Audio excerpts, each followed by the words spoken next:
Hi, Allyson. So happy to have you here as my guest on Unfounded.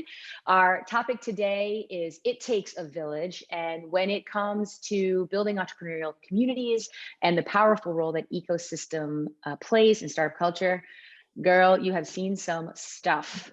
So I'm so happy to have you. We have three questions that we're going to ask each other about building ecosystems. One looks to the past, one speaks to the present, and the third leans to the future. As you know, we've given each other a sneak peek into questions about the past and the present. But the third one, the one about the future, that one's the wild card, and we have not shared that question with each other in advance. So no formal bios on this show, but for anyone watching or listening, you can read more about Allyson's incredible experience working in the Atlanta startup scene, a place I very much miss visiting since the pandemic, in the show notes.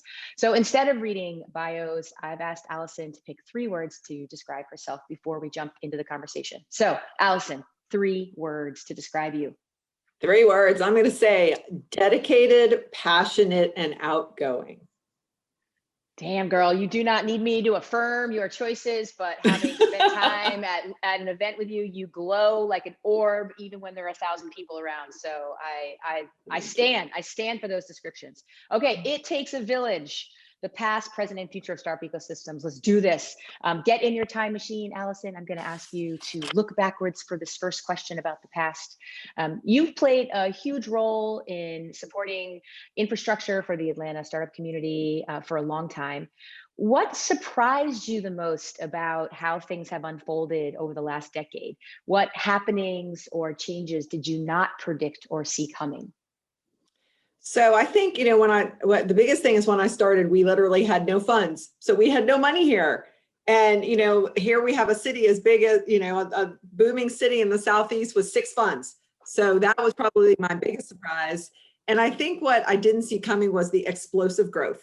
We added a bunch of funds, added incubators, added co-working scenes, and all of a sudden little Atlanta is booming. So it went faster than you thought. Yes. Well, who can complain about that? Okay, Allyson, your turn. Take me to the past. So, Melissa, as a technology investor, what single piece of technology do you think has had the biggest impact on growing a city's tech ecosystem? And you cannot say the phone. Yeah, or the internet, right? Or the internet. Sure. Yeah. So I don't think it's been technology driven. I think it's been narrative driven.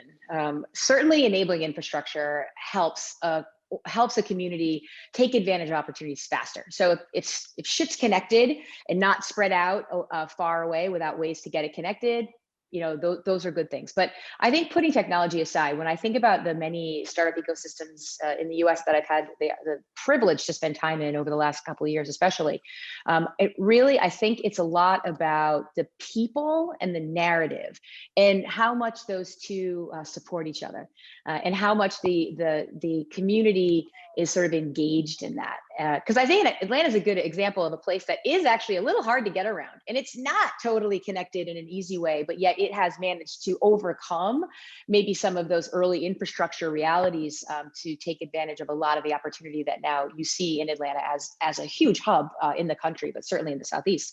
I think my assessment is where ecosystems begin to really pick up steam and start firing on all cylinders is when the people and the story kind of rub up against each other in a really complementary way. And in places that have good people and a good story, but those things don't fit together, I think that that becomes some kind of much harder work to see that progress come to fruition. So, and Atlanta is finally telling its story. Yeah, well, or maybe just also people when the story makes sense, because so many ecosystems want their story to be something that maybe it isn't, and there's no kind of organic authenticity to it. And so the people that are entrusted with making that story real, that's just impossible work, right? So somewhere in between dreaming big, but having an honest, authentic connection with like who you really are, I think that's what really like makes things hum. So, all right, Allyson, we're back to today, the terra firma of now. There is no single ingredient to a healthy startup ecosystem, I think. I mean, really, I'm not even sure there's a single definition of what's a healthy startup ecosystem. But if you did have to pick something that you were especially bullish about, what would it be? And if I had asked you this question kind of 5 years ago, do you think you would have said the same thing? So, I've been asked this question multiple times and I answer it the same way every single time. It's collaboration. I mean, I don't know if it's people are nice here in the South, but you get someone that comes down and it's, how can I help you? Who can I connect you to? How can I make this path easier for you? And that was what started with me with Venture Atlanta. It was, here's who you need to meet. Here's how this needs to happen. Here's how this needs to happen. And had we not had the collaboration, had we not had the fact that every October when we have Venture Atlanta, everyone goes, okay, what do we need to do to make sure Venture Atlanta is the best event? The fact that everyone builds their events around us, we start putting all eyes on Venture Atlanta. And I just think Atlanta has done an amazing job with collaboration where there's communities that don't work together as well. We really do. And again, like, I don't know if it's, Southern hospitality, it's probably not that.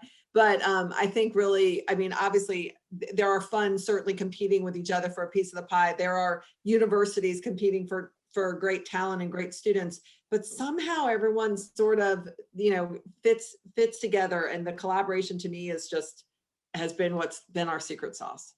Yeah, like at the end of the day, even when you sort of make it work, maybe it sounds to me like it could be the hospitality, but sounds to me like you describing just a lot of respect, like an overarching respect, which allows people to sort of make it happen. So that makes sense. All right, Allyson, hit me up with your question about the present. All right, so here we are, two phenomenal women. What role? Do you hear my dogs? You can. It's welcome to 2021. I mean, power on. I have church bells and a souped up race car that goes off every day at about 2 o'clock. Yeah. Carry on. Carry on. Par for the course, right? Of course. Yeah, of course. So the role of women continues to grow in tech. How can women continue to play a larger role in that growth, receive more funding, and how do we hear about the unicorns? Because you know what, I'm not seeing them. Like, we just announced 4 in Atlanta, no women. So how do we get more women? Yeah, I think there's a lot of complexity there. And I mean, this is something you and I both get asked a lot about, and I think care very deeply about. I think you got to first remember that, it's been a millennia in the making, right? So the exclusion of women and many other identities from startup culture has been was something that took a long time to entrench and embed and codify. So it's not. I'm not surprised it's taking a long time to undo. I think probably the most profound thing that you and I can do at this stage in our career, and this has been a tough learning for me, is it's not just about trying to thread more women through the same pipe that we threaded the men through. I think it's really about opening our eyes and our minds to more pipes, new pipes, different beginnings, different ends, different outcomes.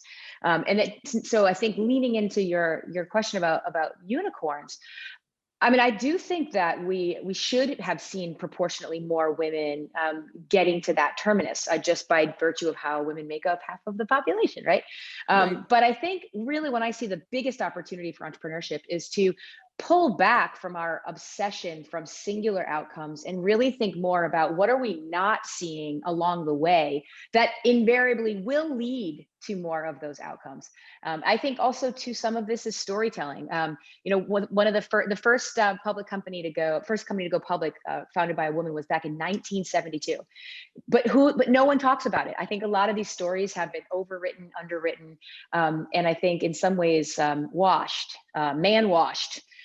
So I think there's an opportunity to tell stories differently, to tell our own history differently, to make it obvious to a new generation of entrepreneurs that it is very possible and plausible for you as a female founder to find your way to that terminus. But in the meantime, given that is a relatively narrow, finite group of companies, make sure that we're not taking our eyes off the prize of all the meat in that sandwich, right? Like somewhere in between, you're a unicorn, you go public, and you have a single retail shop on Main Street, right? There's everything else that has then the opportunity to make its way over there. But I think there's just an incredible opportunity to be thinking about creating more experiences that truly account for women's realities and their experiences, and starts to take a more honest approach to unbundling and unraveling all of the systemic bias that is still very much present in the system. So And that's my 2 cents on it. there's so much more, companies seeing that they want to have female leadership, and,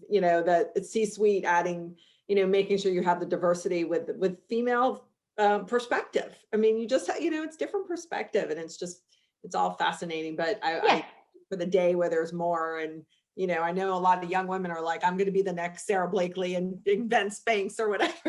Which is great, right? And finally, at least we have those kinds of stories and role models to inspire them with. So I think that's good. All right, buckle up, Allyson. Get in the time machine. We're heading to the future.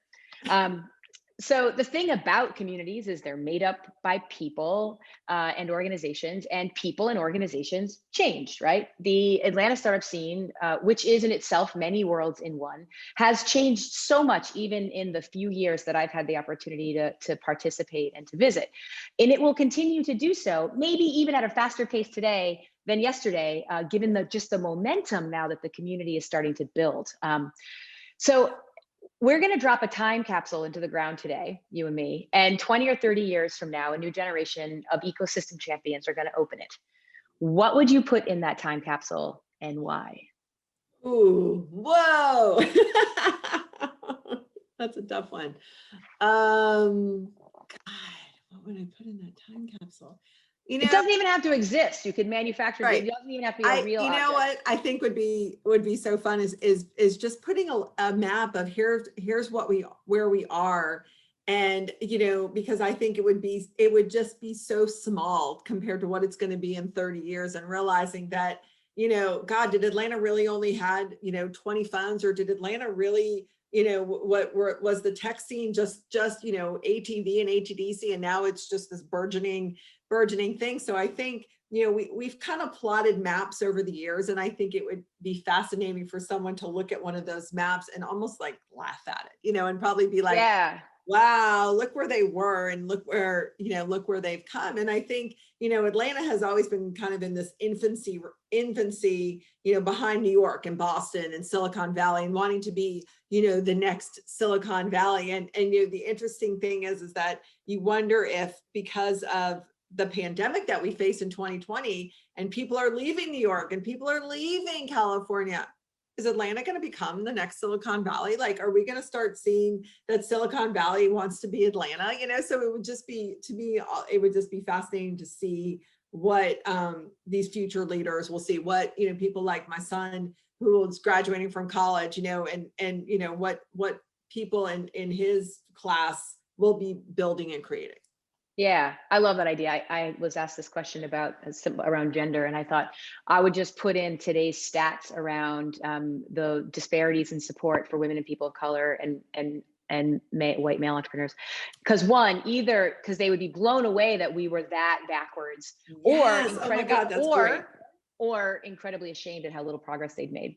In either case, it would be memorable. Yes, all right, this is it. Absolutely. Allyson, launch me into tomorrow. Ask me about the future. All right. I'm not sure. I was wavering on this question a lot. So, the government, politics, things have been a little crazy. Whoever thought that, Twitter would stop a president from tweeting, or Mark Zuckerberg would block people on Facebook. And, that just got me thinking in the future, do you see the role of of local governments helping or hindering the startup ecosystems? I mean, is Big Brother going to get bigger? I think that's a very good question. And I'm really glad you didn't waver, because I think it's the kind of question that, like, we need to start asking ourselves about what are going to be the guardrails, who is going to set tone, who is going to set policy, and what will be the relative impacts of that, right? What's going to, because there'll be pros and cons to whoever is making those decisions. I think we are living in a time that we will look back on and really see this as a huge seismic shift in every single way.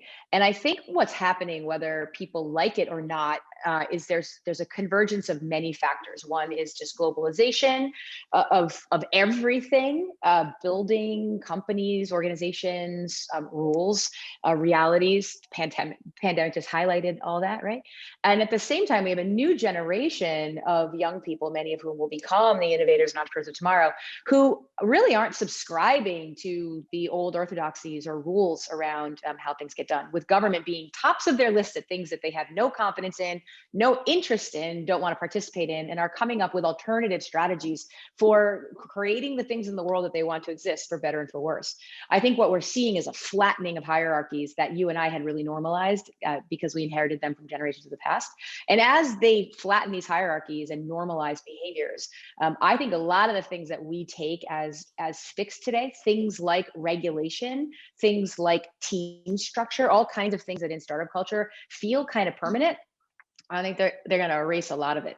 I think you're going to see all kinds of things that we once thought of as taboo or as unthinkable, or is just not plausible, being extremely thinkable, extremely plausible, and not at all taboo. And so I think the role of government in this is up for grabs. I think it already is. I mean, I think on some ways the genie is out of the bottle, the horse has left the barn, whatever. Well, I don't know what the right metaphor is for my friends in the Southeast, but the horse has left, maybe the horse has left the barn.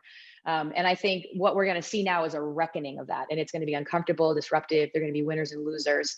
And I do think that it is going to be very difficult for local governments to play a meaningful role, except perhaps to be at least willing to be part of the conversation in a new way. Maybe the only chance for those organizations to stay relevant is to really reevaluate how they participate in the conversation and what does it mean to participate. I think at the federal level, we have structures that are a little more resistant to change and have more leverage, as you see, in some ways. But I think we've also seen that the ability of the governments, for any government to fully contain or constrain an individual, let alone a technology, is super limited. So I think it's going to be crazy, nuts, bananas. But the optimist in me, the hopeful person in me, the humanist in me continues to believe that while there will be consequences and probably collateral damage, that there'll be enough good humans around the table to still kind of carve a path where we can have some justice and some equity at the end of that. But basically, I have no idea, but it's going to be crazy. Yeah. And there's a small part of me that is glad that I will be dead through a lot of it. So let's hope not in 20 or 30 years. Let's hope you're still there. Well, yeah, okay, maybe not 20, like 50 years. I was thinking. Yeah, 50 years. Yeah, 50 years. Yeah, that's it. All right, Allyson, we have done it. We have circumnavigated the world of startup ecosystems with looking at the past, present, and the future. And I want to thank you again. And again, you need no affirmation from the outside, but as a person who came to the Southeast for the very first time, very much uninitiated, to the really robust, very large communities of entrepreneurs that were throughout the country, not just in Atlanta. I will say that when I first started participating, there really was a genuine collegial and really rapid firing network there that helped me find my people, make connections, feel welcome, and just get tuned in a way that felt really authentic and warm. And I have not experienced that equally in all ecosystems. And it did feel oddly coordinated. So much so that I think I told you one time, when I go to a new town, I have to go 3 times before I'm willing to answer a question about what I think. Because the first time you go, everything seems totally awesome, like perfect. The second time you go, you hear about all the things that nobody told you the first time around, like all of the what's not great, who doesn't like who, what's the backstory. The third time you start to put the pieces together and you really start to kind of see things a little bit more for what they are. And so having visited Atlanta many more than 3 times, I can say that a lot of what I first experienced really did turn out to be true. So congratulations to you. And I know there are so many other people in Atlanta that have been on part of the journey for Absolutely. Sure. And but yeah, not that you need it, but from this Yankee traveler from the North who spent more time in the Southeast than any other part of the country in 2019, job well done. So and I can't wait to come back. So I'll be back soon.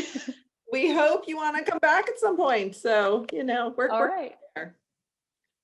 Thank you so much. I think we're all getting closer and closer to wanting to be together again. So true. So true. Thank you so much. Thanks, Melissa.